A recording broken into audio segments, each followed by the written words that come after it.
Mommy, can you come sit in this peanut gallery? Can you come sit in the peanut gallery? But only if you promise that you won't audibly scream, cackling, laughing at everything I say. I will or I won't? No, you can't make sound. No, we have to pretend. They'll okay, know. I love you, thank you. Okay. Just you can't audibly gasp at everything, okay? That's my one beg. I love you. That's my biggest fear, having my mom in the room. Just she's the best! You know what I mean? Yeah. I literally say nothing. And she's like, oh my God, number one. God, God, she's fucking brilliant. Yeah. I'm like, Mom, please. But is she wrong? At least, I like the, thank you. That was a great note. Peanut gallery out of the eyeliner. Yes. That helps. You look amazing. You look amazing. No, you're glowing, dude. You are glowing. Oh, you look happy. Thanks. Very happy. Thanks. It's good shit. The only thing happy about me is I got dick glow going on. Dick what? Dick glow? Dick glow. Yeah, glow. Got it, cool. I thought you said dickalo. And I was like, I don't know what that is. It's a new instrument. Sure. Zach has dickalo. I do. No, good dick glow is a thing. I didn't know until a security guard at work told me about it. Congratulations. Thank you. I really am happy for you. Thank you. Guys. Are we ready? As we begin this interview, can we start with a round of applause for Zach Sang's virginity? Oh, my ring. Thank you so much. Okay. I would like to thank my mom. Would like to thank the person who decided to take it. Would like to thank, you for the cake. You're welcome. Oh, it feels good. We ready to go? Wow, this is crazy.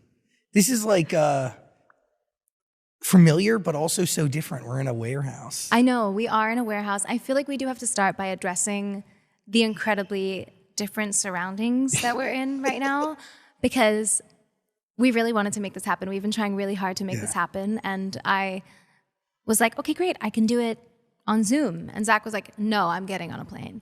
So and thank you for doing this. Well, there's a lot to discuss. By the way, hello, beautiful human. I'm Zach. And that's Ariana Grande. Yay. Sorry. Where do we begin? Well, we began with the warehouse. We're in a warehouse because I'm only here for a couple of days, even though I wrapped. Absolutely, it's New York. May I? Ambiance. Well, because I wrapped a couple of days ago, but I have to go back to London to finish some promo and some marketing stuff. So I'm only here for a couple of days. So Zach flew to New York to do this. We tried to find a location that was similar to the Yes and video, and we did it. It's beautiful. It lacks a lot of graffiti, but it's beautiful. It's perfect. Why are you making music now? I don't know. I did not plan to. I didn't have the goal to make an album. I actually was really opposed to coming out with music until after Wicked, either both parts or just the one part. I wasn't sure how it would feel. But as soon as the strike began, I came to New York, and just for fun, just to see how it would feel, Max Martin came to New York to spend a week with me at Jungle City Studios here, and it all just kind of started pouring out. And after our first week together, I kept coming to the studio every day by myself, and it just kind of kept organically happening that way. So I just decided to react and listen to that, and I thought maybe it should come out. If it's coming out of me this way, maybe it should be shared this way. I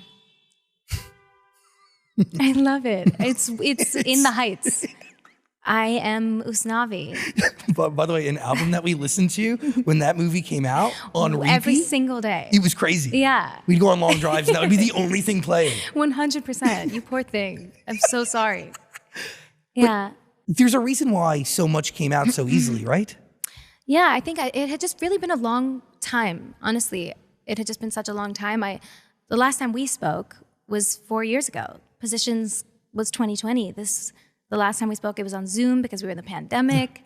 There was a gourd. It had been a long time, and I think my relationship to music changed and healed a lot through taking space from it. I think I learned so much from Glinda and through Glinda, I kind of healed a lot of parts of myself alongside and through her. And it actually helped me heal a lot of my own personal weird stuff that I had with my relationship to music and to being an artist and to that like persona. And I was able to kind of come home and address it and sit with it and change the things that weren't working and fall in love with it again. And it all kind of, it all happened absolutely how it was meant to be. So what is different about your relationship with music today than 4 years ago? So much. I mean, so much. I think I am a more boundaried person now, if that makes sense. I think also taking space from it was really, really healthy for me because I am a person who started on Broadway. And I've always been a musical theater person. I've always been an actress. I missed acting. I really spent a lot of time on tour and cranking out these albums and following the incredible response to my pop music. It was the most incredible blessing ever, but it kind of took over in a way that human Ari wasn't sure she planned for. Yeah. And I think having so much time with a character instead of this caricaturized version of myself. But it was really nice. Like, I really loved being able to put my craft, I suppose, to the test in different ways. I think the space was really healthy. And again, playing a character that I learned so much from. I just think life. In life. But also it just made this so much richer. Like, it made coming home to music feel so much better. And I think that balance is something that I'm really going to want to maintain moving forward. I think it's just nice. Like, little Ari was so fed and fulfilled and thankful for this experience. It was really nice. You reference baby Ari on the album. Do I? Yeah, she gets a shout. Who? What do I say? You refer to yourself as baby girl, and you talk about. Yes, true. Yes. Just you and your own thoughts? Gosh, you're spilling tea about lyrics. Zach, sing. But does human Ari and pop star Ari get closer together through this process? Yeah, they do. That's the most beautiful thing that has been kind of happening in life recently is that I think for so long, 90% of the time I was pop star Ari, and I had a hard time separating or acknowledging how much more important human Ari is and how much better I can be as pop star Ari once I nurture human Ari. And it's nice because now I feel like 99% of the time I am human Ari. And even when I'm writing and I'm performing and I'm singing, I am still human Ari. And that's like very interesting. So this kind of like, I don't know. It's been nice. It's like such a corny, I suppose, not corny. That doesn't exist. But, interesting thing. I'm 30. My Saturn has returned. I'm like feeling it. So like present every day. And it's just interesting. I was literally thinking that there's something over the last couple of years where experiences and opportunities and a bunch of things happen. And to a certain degree, happen for a reason, right? Yeah. Like even grabbing Wicked and becoming Glinda. My God. So much growth comes from her. From her, from time spent with her, But the universe essentially sets you up for that, right? Like I personally, throughout our entire relationship, I never saw something that you were more passionate about, True. Focused on. Truly. I mean, like emotionally, physically, mentally invested. It was like you were training for the Super Bowl. Like I remember you'd show up early to the auditions and you'd circle the block. Yeah. Like, I mean, the universe put that all together for a reason that leads you into this ginormous growth that is connected to Saturn returning. Maybe, truly. Yeah. I mean, why question it?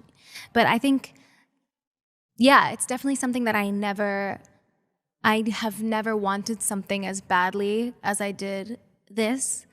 And I tried to use that to take lessons every single day while I was doing The Voice and get ready for these auditions. I trained every day with Nancy and with Eric to transform my voice, even like my singing voice, everything about me. I had to kind of deconstruct to prove to them that I could handle taking on this other person. I kind of had to completely erase pop star Ari, the person that they know so well, because like it's even harder to believe someone as someone else when you're so branded as one thing. So I kind of had to really go all the way to strip that down and come into my callback with no makeup, my hair down, like I looked 11 years old. It was like, but I really, really worked hard for it. And my God, I'm so grateful for it because it is the best, most transformative and special experience of my life. And the funniest thing is like the reason why I thought I loved Glinda since I was 10 years old is so not what makes us so adjacent to one another. Like it's so the high notes and the comedy and the pink and the laughs and being, the clown is like what I was attracted to when I was 10, but it's so interesting that there's a lot more to it underneath the surface. What do you learn about her that you didn't pick up from seeing Wicked? I don't know, you've probably seen it at least a dozen times now. Yeah, of course. And I've always loved her so much, as we know, but I love her so much more after spending so much time with her. She's so strong. She's so, so strong. Her arc is so rich and so beautiful. And I'm so grateful. I'm so grateful. It was a beautiful 2.5 years, really, between the prep and everything, yeah. The deconstruction of oneself to take on a character. In that process, like you have to learn things about you, and your awareness has to be different, right? Yeah, absolutely. It's interesting because it's like spending so much time in a character's body, and as someone else, you get used to certain things. Like your brain kind of gets used to certain behaviors. Like something that Glinda has is like this very sure sense of self. And she's not very apologetic. She's very good. She's very kind, but she's like very certain. She takes up a lot of space unapologetically. And I think I, maybe before knowing Glinda and spending a lot of time with her, would cram myself into tiny little spaces and be kind of apologetic about what I come with and who I am and my anything. I would sort of be like hope you're all right. Bless you? ? I don't know. It's just interesting. My brain got used to certain pieces of her, and then the other things I would really force you to look in the mirror. I think that's what I like so much about acting and what I missed so much because, it's fun to be forced to look in the mirror in certain ways. Well, but the deconstruction of oneself allows you to look at yourself from a different angle, right? And it's, I know, there's the most going on. It's the possible place to be. I'm dying. There's a Boeing 747 above us. Hold for plane. Holding. Oh, that's so triggering. I don't know why. Every time I was on a Nickelodeon set and they yelled that, I started to sweat even more. I'm taking my shoes off. Oh my God, letting the dogs out, eh? Yeah. Cheeky? Is that okay? Yeah, you can let the dogs out, whatever you want to do. Ew, I hate let the dogs out. I don't like that. But really, deconstructing oneself allows you to look at yourself from a different angle, right? And you get to acknowledge patterns that exist, which patterns are attached to your Saturn returning, right? Yeah. Being aware of what patterns that you possess, breaking them. Ripping everything open and kind of redesigning everything from the ground up. Is that what you mean? Yes. Like Saturn return is wild. It really is so real. But if you don't know, it's like every 29 and a half years. Like the Saturn is somewhere whenever you're born, like in a position. And it takes 29 and a half years for it Saturn to come back to where it was originally. Yes. And when it does, things just fall into place. Well, you're forced to kind of clean house. It just all becomes very loud and you can't kind of stomach anything that's inauthentic anymore. And you just have to say gracefully and respectfully, we need to make some changes. You know what I mean? 100%. And I think becoming Glinda leads into this totally massive, massive moment that really shapes the rest of a human being's life. Yeah, that's for sure. It's really interesting. I love her. But it was beautiful. Yeah, it was so beautiful for so many ways. And Cynthia, like, I can't, sorry, you were going to ask a question, but I... No, please. Oh my God. Wicked changed my life, right? So many themes of that show, the book, really changed the way I could look at a situation. For that message to be able to reach as many human beings as humanly possible has the potential to do a lot of good. Like the ripple effect of that is immeasurable. Yeah. And Broadway isn't accessible to everybody. Touring shows aren't accessible to everybody, but movies that live forever are. Yeah. And it's crazy. It's insane, yeah. Like I think of what that show did for me and even what it did for you in life. Yeah. And to give that to somebody else in any capacity has, oh my God, like you can't even, like you don't even know what good it can do until it's out in the world, you know? It's exciting. Yeah. You talk about nerves being attached to caring. It is true, right? You're nervous about things you care about. Is there a new sense of nerves around the music you're releasing today? Oh, absolutely.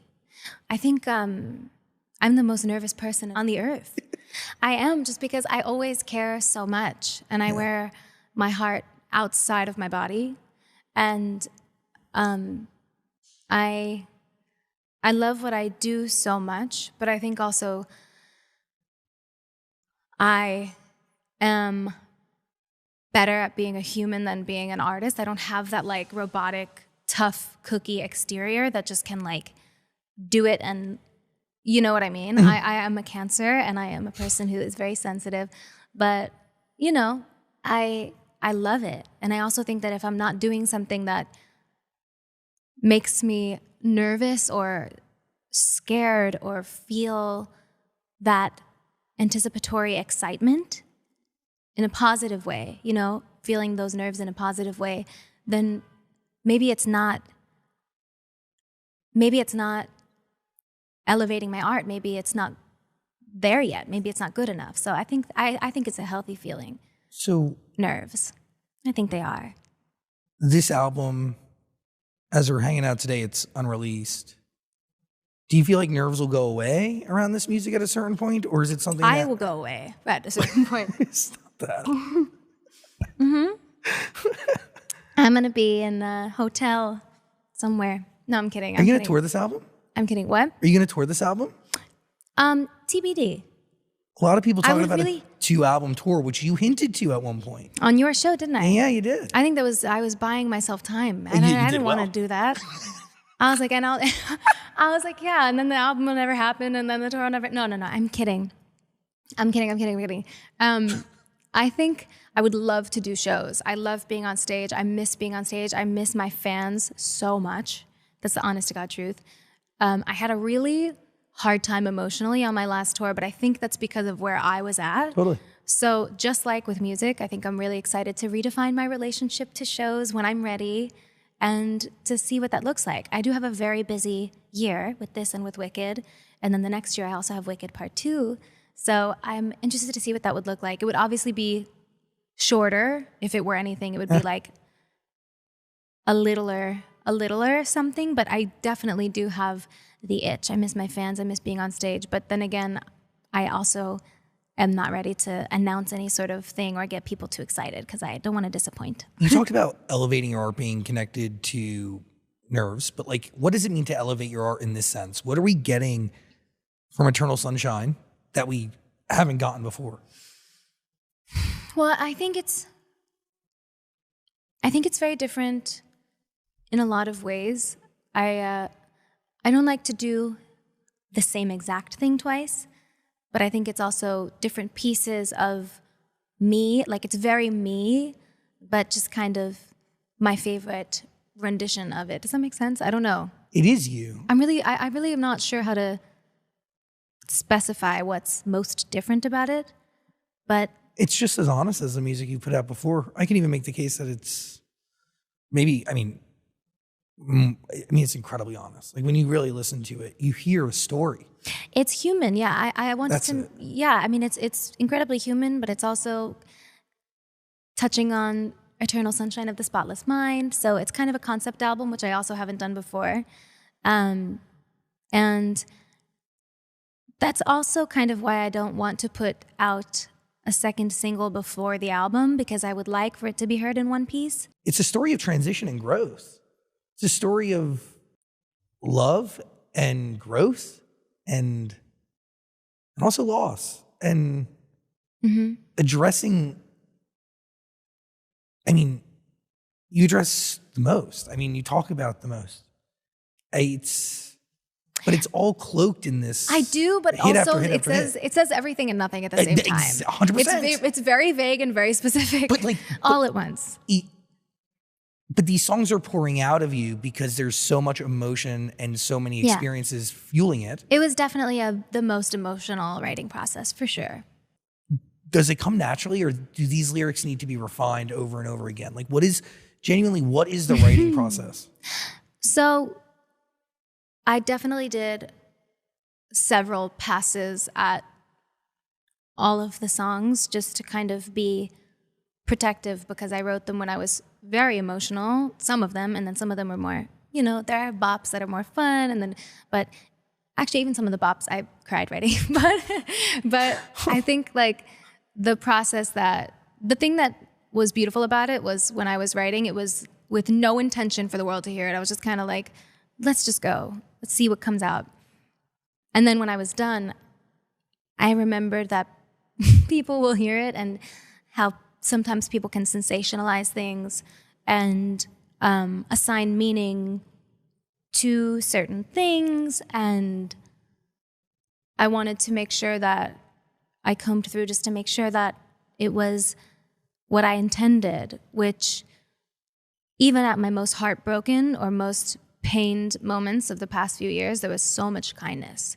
There was so much love. There was so much honesty and transparency and respect.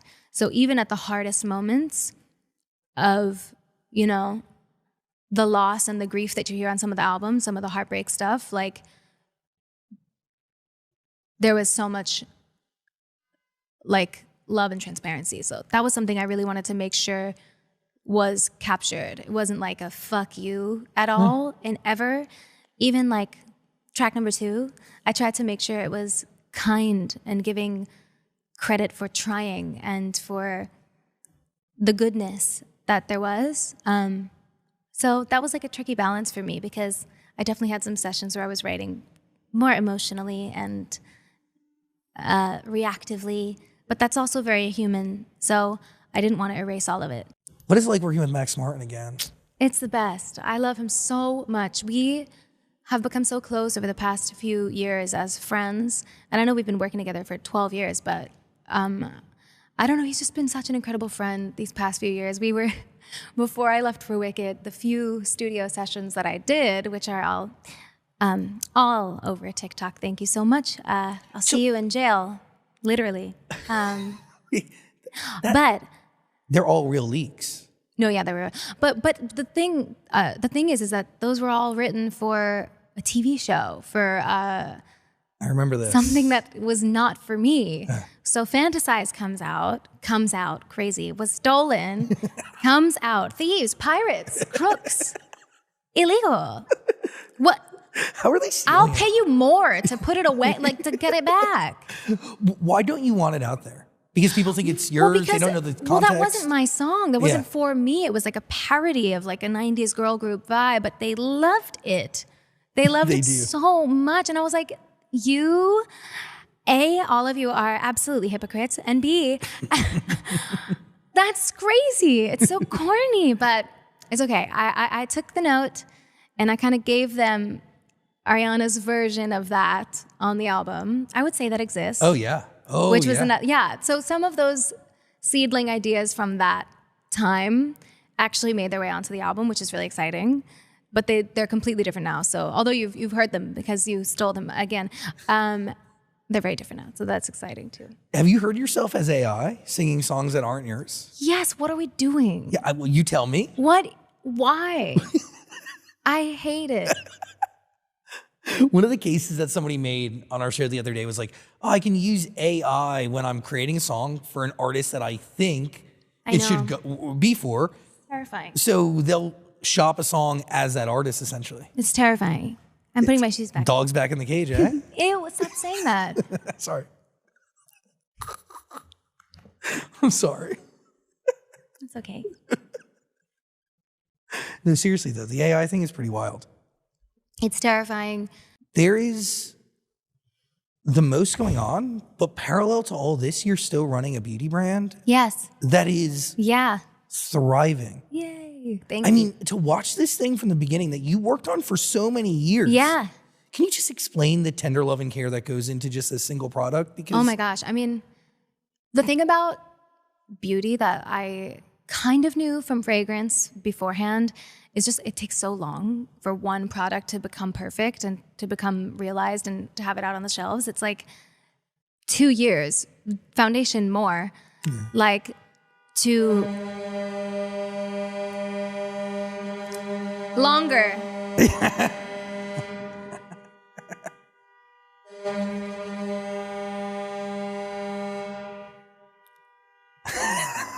I love it. Leave the whole thing in. No, it's just amazing. I mean, I love our team so much. It's a symphony. There's no way that's helping anybody. It's great. No. I love it. It's perfect. What is the most fulfilling part about it? I think the most fulfilling part about it is using all of my own products. Cool. Like literally, I use except Glinda used a couple things that weren't mine because it's Glinda. Yeah. And I didn't walk in there being like, we have to use only my things. I wanted her to have her own face. But I love using my own things and I love making people feel beautiful. Like some of my dancers in the EternalSunshine video were like, by the way, I love your makeup. And it was so fulfilling. And people are obsessed with it. Yeah. People tell me about it and I'm like, really? Yeah. I'm like, that's so sweet. Love it. That makes me so happy. But that is to weave yourself into somebody's life in that way is very special and very cool. But to craft a product in a brand that's really bigger than you to a certain degree, right? It's intimate. I mean, it's another version of storytelling that we don't think of as storytelling because how we look and present ourselves and the aesthetic that we like and our style is just such a personal thing. So it's intimate. It's nice. It's another way of spending time with my fans in a weird way. Why is red the color of this era? I think it looks like the music to me. And also, I did also like the tie-in of Clementine's hair from EternalSunshine. She has red hair for some and blue hair for some, but I thought that red from her hair, but also just kind of the emotional tone of everything in a bolder place, I guess. One of the things I was wondering is what does that mean to you? What is EternalSunshine? How do you define it? Well, it's interesting because people hear it and obviously think that it's so optimistic. That's kind of the point, is the irony of what it means is EternalSunshine of the Spotless Mind is kind of like ignorance is bliss. I'm going to erase all of the bad so I can kind of enter this eternal bliss, eternal sunshine. But it's really sad. It's selectively erasing certain things. So it's kind of, I loved it because it is beautiful and it's eternal sunshine is what, it's what we wish for everyone. We want everyone to experience eternal sunshine, sure. But it's also kind of, the irony of it was my kind of what drew me to it because there's a lot of pain on the album as well. So yeah. There's everything. Yeah. And it's pain cloaked in bops. Yeah. Yes. It is. It's very boppy. Oh my God. If we're making it sound like hell, it's not. It's really, it's so fun sounding and feeling, but the emotional context is just whoa, that's all. It's genuinely my favorite album. Thank you. Really? I love it. It is man. so special. And maybe it's just where I'm at in my life. And I just feel very understood by the entire thing. And I do feel like my Saturn also returned fairly recently. Well, yeah, it did. Yeah, it totally did. And I didn't know what it was until I was educated by you and this body of work. Well, thanks. I didn't do anything. But you created a record that taught me what Saturn returning means. I think it's my favorite as well. It is really. I'm sure it is actually. Yeah. It is. Yeah. I don't know. It's hard to describe as you have to really listen to it, but it is so nostalgic yet present and honest and relevant, but very universal. And it's Thank you. Filled with hits. Thank you. And I don't want to talk about any tracks yet because we'll get to it. We will. But it's so you, but also so elevated. Thank you. I mean, any creative goals you set before you step in the studio, or did you genuinely not know that you were going to end up there? I had no idea. I had no, if I had to bet when our next interview would be, it would have been, I thought Wicked. Well, for Wicked, for sure. But if I had to bet when we would be sitting here talking about an album, I would have said 2027. And that's the first thing I said when I walked into the studio to hear it, because I was super surprised. Yeah. Like, okay, one of my fondest memories, there's so many fond memories, but one of my fondest we memories. have so many. There's a trillion. Yeah. I remember when you came up to me and we're at like the Bourbon Room and it was Halloween. Yes. You just whispered in the ear. You go, we're going to London.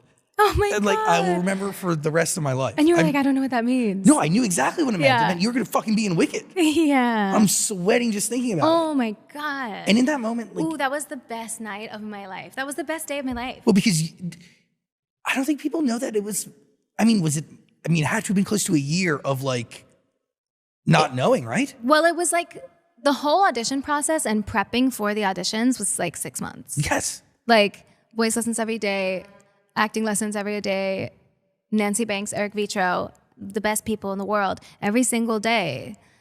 And while simultaneously shooting The Voice, which was so much fun. And I remember one day before my callback or I don't remember, it was my first audition or my callback or my whatever. There were many rounds. They were so fun. And the waiting period in between, I can't even begin to describe. But I remember one day I came in and I was like, hey, like, I have to sing a lot of opera tomorrow. Is there any world in which we could make it a little less cold in here in the whole studio? I felt so badly because I'm sitting in the red chair and there's 400 other people around me. And I said, just like, maybe we could make it a little bit less cold just because it was like you gotta warm your freezing. voice. Yeah. It was freezing in there. It was always freezing in the voice. But I never said anything, of course, because it's fun and it's work and who cares? But I had to sing the next day so much opera. And I said, listen, is there any possible world we could just like make it a little bit less Arctic? And they made it so hot. The opposite. Everyone was sweating and like Blake was like, why is it so hot in here? I can't breathe. And Kelly was like, yeah, it is so warm in here. And John was like on his phone. And literally, like, I was like, guys, I'm so sorry. It's completely my fault. Here's what's happening. I have to sing a lot of opera tomorrow. And they were like, oh, what's happening? And I explained it to them and they were so supportive. But yeah, it was just such a funny story. But this thing took over your life. Yeah, it really did. In the best ways, yeah. In that moment, like the conversation was always you become Glinda for a very long period of time. And the idea of music was not really in the cards until after the movies. I think I needed it to be that way so that I could give my everything of myself to her and to the movies. I think if I had anything else in my head, it wouldn't have been the same. You know what I mean? 100%. Was there a moment throughout the process where you thought you weren't going to get the role? I had no expectations. I was just thankful to go in at all. You really were. I was just so excited to have the opportunity to audition. I have been hunting Mark Platt down for an audition since I was 20. You know what I mean? I've been like, hey, I don't know when this is happening, but when it's happening, may I please at least just audition? And that's all I wanted was an audition. And oh my gosh, yeah, I've never wanted anything more. That was just the best night, that night. We were celebrating. What do you remember about your first day in Oz? Rehearsals or on set? On set, like full on. You hair, walk makeup, in and wardrobe. You're things. in a different universe. I remember John's speech in the morning and just sobbing, holding his hand and Cynthia's hand, sobbing as he welcomed the crew who became some of the closest people to us for however long. In this tiny little dorm room that we were in. It was actually massive, but in our dorm room, and we held hands and he gave the speech, and I just remember him saying, welcome to Wicked, and just like sobbing, and that was the first day. The last day? Has shooting ended yet? Yes, so I wrapped for the movie. Glinda's wrapped for the movie, but I still have to go back to do our like marketing shoot and some other couple little surprises that we're working on. But so I leave in 2 days. But yeah, the last day I had a headache from crying so hard. I couldn't even get my makeup on. I couldn't get anything on. Yeah, so special. Do you still feel like a part of her is within you? Yeah. Yes, I think we'll be intertwined forever. Like, she'll always be a part of me. Of course, she'll always be here. But also the reacclimating, I think, will take a while too, you know? Totally. But it's fun. It's really also fun to have something as grounding as this project with music to help separate and look forward to jumping into something else professionally. I think I'm glad I'm busy. I'm glad I'm busy and have things to look forward to keep me going until we jump back into Wicked promo and Wicked stuff. And yeah, it's going to be fun. It's nice. A full year. What's been the hardest part about all of this? Even making music again? The hardest part? Figuring out what I'm going to eat for dinner. I'm kidding. Aretha Franklin said that one time. That was my favorite thing in the world. I'm kidding. Picking what I'm having for lunch. No, I'm kidding. I don't know. I feel really... I feel very thankful to be so artistically fulfilled at the moment, and personally, and just kind of floating along, I guess. I don't know. I can't complain. I wouldn't feel right to... Yeah, I don't know. I don't have an answer. I mean... What do you want me to say? I think with everything good or great, there's balance, right? Like with darkness, there is light. Yeah. With good, there is bad. Like, and when the pendulum swings too far in one direction, it's never there for too long. There's like a balance.